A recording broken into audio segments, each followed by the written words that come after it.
के बारे में और लोगों के साथ मेरे संबंध के बारे में, ये जीवात्मा के बारे में, इस सृष्टिकर्ता के साथ उसके संबंध के बारे में कई प्रश्न और संदेह जो उठते थे, बार-बार उठते थे और मुझे कई बार कन्फ्यूजन में भी डाल देता था। उन सब के लिए काफ़ी हद तक सैटिस्फैक्टरी स्पष्टीकरण मिला है और एक डायरेक्शन भी मिला है। कई योग का अभ्यास करते-करते मैं देखती हूँ कि हमारे पवित्र भगवद गीता में जो दर्शन समझाया गया है, वो स्कइयों के सिद्धांतों में काफ़ी हद तक प्रतिबिंबित होता है। न मुझे भगवद गीता की गहराई की समझ है और न ही महर्षि के सिद्धांतों का पूरा-पूरा ज्ञान। एक ओर तो गीता अपार समुद्र है, जिसके फैलाव और गहराई को समझाने के लिए और समझने के लिए मेरी ये बुद्धि और ये जीवन पर्याप्त नहीं होगा। दूसरी ओर महर्षि के सिद्धांत तो पूरे संसार को अपने में समेटकर एक इकाई बनाने का एक उन्नत प्रयास है। इन दोनों के कुछ पहलुओं को लेकर थोड़ा-सा अध्ययन मैंने किया है। उसे आधार बनाकर यहाँ मैं अपने कुछ विनम्र विचार व्यक्त करना चाहती हूँ। हो सकता है मेरी समझ में कमियाँ हों, गलतफ़हमियाँ हों, इसके लिए मैं सभी श्रोताओं से क्षमा प्रार्थी हूँ। अब विषय में प्रवेश करते हैं। इस तथ्य में तो कोई संदेह नहीं है कि गीता शास्त्र शाश्वत है, काल और देश की सीमा से परे है। वेदों में, उपनिषदों में सृष्टि और जीवन से संबंधित बातों को बहुत गूढ़ और क्लिष्ट रूप से बताया गया। उसी को भगवान श्री कृष्ण ने अर्जुन को माध्यम बनाकर पूरे विश्व के लिए उपदेश के रूप में दिया। अर्जुन अपने जीवन में उस समय पूर्ण रूप से कर्तव्यमूढ़ था। उसे समझ ही नहीं आ रहा था कि उसको वो युद्ध लड़ना चाहिए या नहीं लड़ना चाहिए। और हम सब भी अपने जीवन में लगातार ऐसी ही परिस्थितियों से गुजरते हैं। इसलिए गीता में जो बातें कही गई हैं, वो सिर्फ अर्जुन के लिए नहीं, हम में से हर एक के लिए है। परंतु ये महान शास्त्र भी हम में से कई लोगों के लिए पहुंच के बाहर है, क्योंकि इसका मूल भी संस्कृत में है और काफ़ी लंबा भी है और समझने में काफ़ी कठिनाइयाँ आती हैं। यहाँ तक कि यहाँ इस शास्त्र को तो समझाने वाले अपने-अपने तरीके से समझाने लगे। तो उसकी वजह से वो गलतफ़हमियाँ और कन्फ्यूजन्स काफ़ी ज़्यादा भी हो रहे हैं। पर यदि हम इसे सही अर्थ में समझकर अपने जीवन में लागू कर सकें, तो हम अपने जीवन के लक्ष्य को ज़रूर प्राप्त कर पाएँगे। यहाँ पर मैं ये कहना चाहती हूँ कि संयोग में इन्हीं गूढ़ और क्लिष्ट बातों को और सीधे-साधे और सरल तरीके में व्यावहारिक रूप देकर समझाया जा रहा है। इसे हर व्यक्ति आसानी से समझ सकता है। उसे समझने के लिए विद्वान पंडित होने की ज़रूरत नहीं है या संस्कृत के पंडित होने की ज़रूरत नहीं है। यहाँ तक कि कोई अनपढ़ व्यक्ति जो हमारे पॉपुलेशन के लगभग 30-40% होंगे, वो लोग भी आसानी से समझ पाएँगे और उसे जीवन में अपने-अपने जीवन में कार्यान्वित कर भी पाएँगे। ऐसे करने से हमारा जीवन तनाव मुक्त और सुखमय हो सकता है। गीता में कई प्रकार के योगों की बात की जाती है, जैसे सांख्य योग, कर्म योग, ज्ञान योग, भक्ति योग आदि। हम लोगों के मन में ये प्रश्न उठता रहता है कि क्या कोई एक योग दूसरे से श्रेष्ठ है? क्या ये एक हम एक दूसरे को जोड़कर नहीं देख सकते? तो सुख, शांति और आत्म प्राप्ति के लिए इनमें से किस योग को मुझे अपनाना चाहिए? इस विषय पर लोगों के बीच में बहुत सारी चर्चाएं भी होती रहती हैं जगह-जगह पर। इस संबंध में गीता के कर्मयोग अध्याय में और वेदात्री महर्षि के कर्मयोग सिद्धांत में एक ही विचारधारा हमें मिलती है। गीता का श्लोक है, लोके लोके अस्मिन् द्विविधा निष्ठा पुरा प्रोक्ता मया नघ ज्ञान योगेन सांख्यानां कर्म योगेन योगिनाम। यहाँ श्री कृष्ण कहते हैं इस श्लोक में दो प्रकार की साधनाएं हो सकती हैं, एक सांख्य योगियों के लिए है और दूसरी कर्म योगियों के लिए। सांख्य योग का अर्थ है ज्ञान योग, जो वैज्ञानिक और तर्क संगत चिंतन पर आधारित है। इसका मूल हमें कपिल मुनि और पतंजलि मुनि से मिला। कर्मयोग का रास्ता सभी क्रियाशील व्यक्तियों के लिए है। कर्मयोग और कर्म में क्या अंतर है? जब हम कोई भी अपनी इच्छाओं की पूर्ति के लिए जो काम करते हैं, उसके पीछे मैं ये काम कर रहा हूं कि भावना निहित है, तो वो कर्म है। कर्म के फल पाने की इच्छा भी होती है। कर्मयोग वह है जिसमें काम को पूरी निष्ठा के साथ किया जाता है,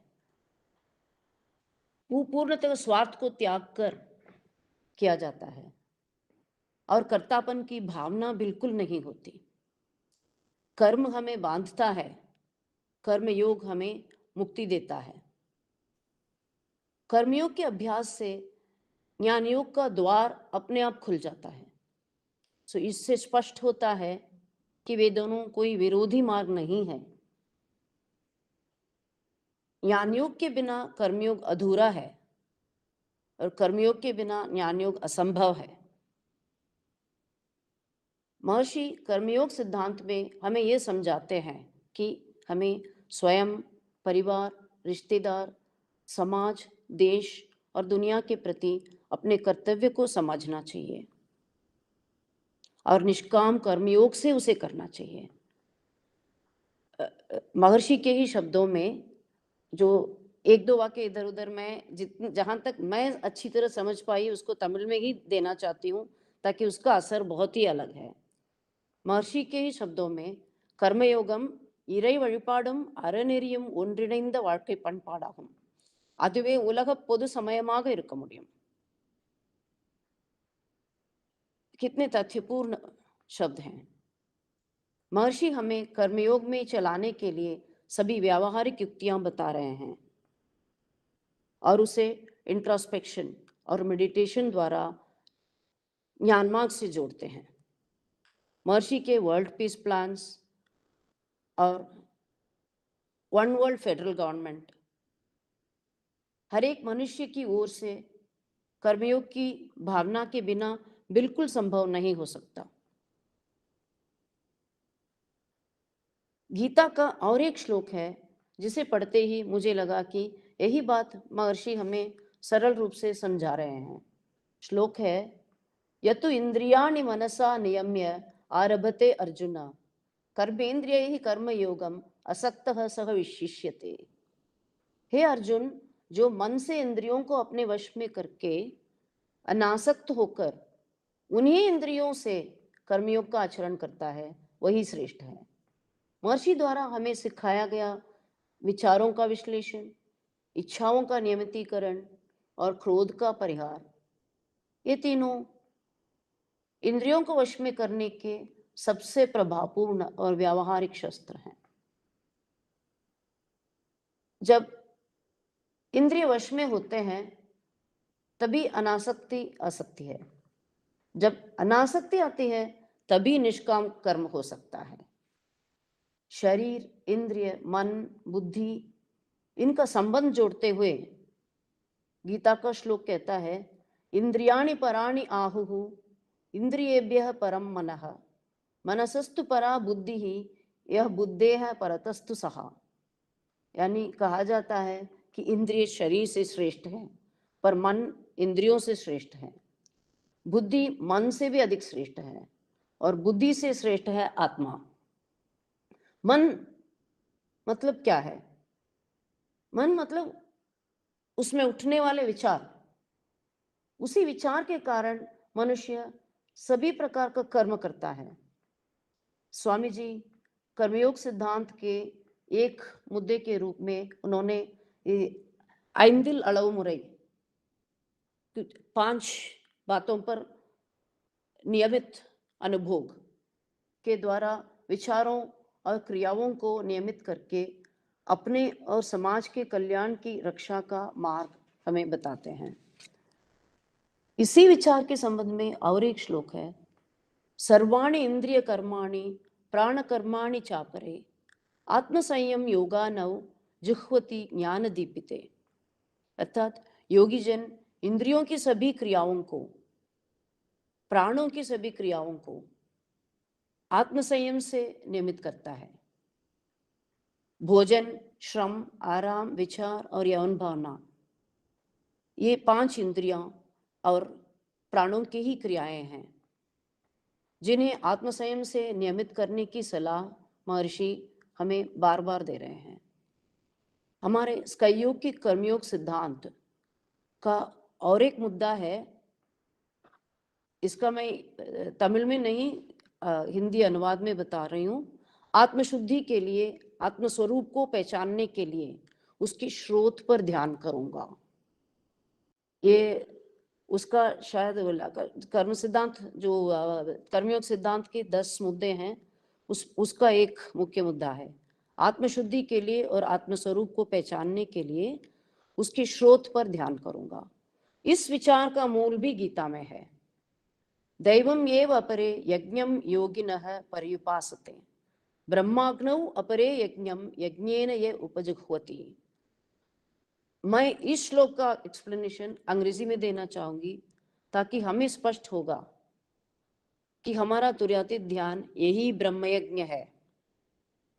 meaning of the shloka is some yogis perform sacrifices to devas alone, मतलब देवी यज्ञ, while others offer sacrifices of the self as a sacrifice by the self in the fire of Brahman. मेरी समझ में तुर्यातीत ध्यान में शुद्ध शून्य पर ध्यान और उससे विलीन होने की क्रिया इसी ब्रह्म यज्ञ का ही तो रूप है। वेदों में 5 महायज्ञ की बात कही गई है, देव यज्ञ, पितृयज्ञ, ब्रह्म यज्ञ, मनुष्य यज्ञ और भूत यज्ञ। देव यज्ञ का अर्थ है इष्ट देवताओं की पूजा। महर्षि कर्मयोग सिद्धांत में यह भी एक मुद्दा बनाकर कहते हैं कि जो जिस रूप से, जिस गुण से सगुण ईश्वर की पूजा करता है उसका मैं आदर करता हूं। उसकी व्याख्या कभी नहीं करनी चाहिए। महर्षि ने कर्मयोग में स्वयं, परिवार, रिश्तेदार, समाज और संसार के सभी लोगों के प्रति हर एक कर्तव्य पर जोर दिया है और यह मनुष्य यज्ञ है। भूत यज्ञ का अर्थ है प्रकृति और उसकी सभी सृष्टियों के प्रति श्रद्धा और उनकी सेवा। महर्षि मनुष्य यज्ञ पर सबसे अधिक बल देते हैं। उनका कहना है repaying our dues to the society is our duty, वो भी निष्काम कर्मयोग के द्वारा। और कुछ श्लोक हैं जो कहते हैं कि निष्काम कर्म दिव्य शक्ति ब्रह्म से प्रेरित है और वह स्वयं उस कर्म में स्थित है। मतलब हम जो भी काम कर रहे हैं उसमें स्वयं दिव्य शक्ति ही काम कर रही है। इन अदर वर्ड्स ब्रह्म ही काम कर रहा है। कर्म ब्रह्मोद्भवम विद्धि ब्रह्म अक्षर समुद्भवम तस्मात् सर्वगतम ब्रह्म नित्यम यज्ञे प्रतिष्ठितम ब्रह्मार्पणम ब्रह्महविः ब्रह्मग्नौ ब्रह्मणाहुतम ब्रह्मैव तेन गंतव्यम ब्रह्म कर्म समाधिना। यही विचारधारा स्कैयोग के कर्मयोग के दूसरे सिद्धांत में मिलता है। फिर मैं यहाँ पर उसका अंग्रेजी ट्रांसलेशन ही दे रही हूँ, बिकॉज मैंने सोचा कि मैं हिंदी में करूँगी तो फिर अपने तरीके से करूँगी, उसका पूरा अर्थ समझ नहीं आएगा, पहुँच नहीं पाएगा सबकी तरह। I realize, I believe and accept the presence of the Almighty Divine as the omnipresent total consciousness in all things in the universe. जब कोई भी काम इस भावना और धारणा के साथ किया जाता है वो निस्संदेह निष्काम कर्म ही होगा। इंट्रोस्पेक्शन में जो क्रोध के उन्मूलन और इच्छाओं के नियमितीकरण के बारे में महर्षि समझाते हैं। उसका मूल गीता में इस प्रकार है: काम एष क्रोध एष रजोगुण समुद्भवः महाशनो महापाप्मा विद्ध एनम इह वैरिणम। मतलब है, हमारा अनियंत्रित काम और क्रोध हमारे दुश्मन हैं। उनके वश में हो जाना अज्ञान है, उनको अपने वश में रखना ही ज्ञान है। मैं तो इतना मानती हूँ कि जब हम लोग इसको पहले इंट्रोस्पेक्शन करने के पहले हमारे विचार और दूसरों के प्रति हमारा व्यवहार अप्रोच जो है वो कैसा था और उसके बाद कितना बदला है, ये हर एक को अपने अपने अंदर से ही स्पष्ट रूप से मालूम है। मैंने भी इसका अनुभव बहुत कुछ किया है और करती आ रही हूँ, और हम सब शायद आखिरी दिन तक इस सिद्धांत को मानने के कारण, सच्चाई के साथ, सच्चे दिल के साथ मानने के कारण जरूर आखिरी दिन तक उसको करते रहेंगे। आत्मसात तो कर लिया है, इसलिए उसका अभ्यास भी जरूर करते रहेंगे और उसके अनुभव का सुख भी भोगते रहेंगे। और अब कर्मयोग विषय से जरा हटकर और कुछ बातें भी हैं जो मुझे लगा कि महर्षि ने हमें बताया है और जो गीता में भी हैं। और उसमें से एक बहुत ही इंटरेस्टिंग टॉपिक मुझे मिला, ये वर्णाश्रम व्यवस्था। वर्णाश्रम व्यवस्था के बारे में गीता का श्लोक बहुत ही महत्वपूर्ण और गहरा है। ये सभी कालों का एक बहुचर्चित विषय रहा है। यदि हम उसको सही ढंग से समझ सकें तो हमारे मन में जो गलतफहमियां हों वो दूर हो जाएंगी। श्री कृष्ण के शब्दों में चातुर्वर्ण्यम मया सृष्टम गुणकर्म विभागशः तस्य कर्तारम अपि माम विद्धय कर्तारम अव्ययम। मतलब है कि गुणों, कृष्ण कहते हैं, गुणों और कर्म के आधार पर वर्णाश्रम व्यवस्था मैंने बनाई है। खेद की बात यह है कि इस श्लोक की पूर्णतः गलत अंडरस्टैंडिंग और तरह तरह की मनमानी व्याख्याओं ने समाज की भलाई की जगह ज्यादा नुकसान ही पहुंचाया है। ये सब हम जानते हैं और कई बार जब इस तरह की बातें उठती हैं तो हम लोग गुस्से से काफी आर्ग्यूमेंट भी करने लगते हैं कि ऐसा कैसे हो सकता है ना। इस श्लोक की सरल और सामान्य व्याख्या और सीधा साधा व्याख्या यही है कि मनुष्यों को उसके गुण, ये और किसी ने नहीं, जैसे शंकराचार्य जैसे महान ने अपने गीता की व्याख्या में यही स्पष्टीकरण दिया है। मनुष्यों को उनके गुण यानी सत्व प्रधान गुण, रजस प्रधान गुण या तमोगुण, इन गुणों के आधार पर और व्यक्ति के कर्म करने की दक्षता क्षमता के आधार पर इन 4 वर्गों में बांटा गया है। ज्ञान प्राप्त लोग और ब्रह्मज्ञान प्राप्त लोग, मतलब सब रियलाइज्ड पर्सन्स, अन्य लोगों को उस ओर उन्मुख करने का काम करने वाले होंगे। दूसरों की रक्षा करने वाले वैश्य होंगे। समाज के सभी लोगों की आवश्यकताओं को पूरा करने वाले वैश्य, और सबकी सेवा करने वाले उन 4 शूद्र होंगे। इस तरह 4 वर्गों में मनुष्य जाति को बांटा गया है और किसी धर्म या जाति के नाम पर नहीं। इससे यह स्पष्ट है कि व्यक्तियों के गुण और कर्म करने की क्षमता से ही ये विभाजन निर्धारित कर जा चुकी थी पहले। पैदाइश से यह निर्णय विभाजन होने की बात गीता में नहीं है।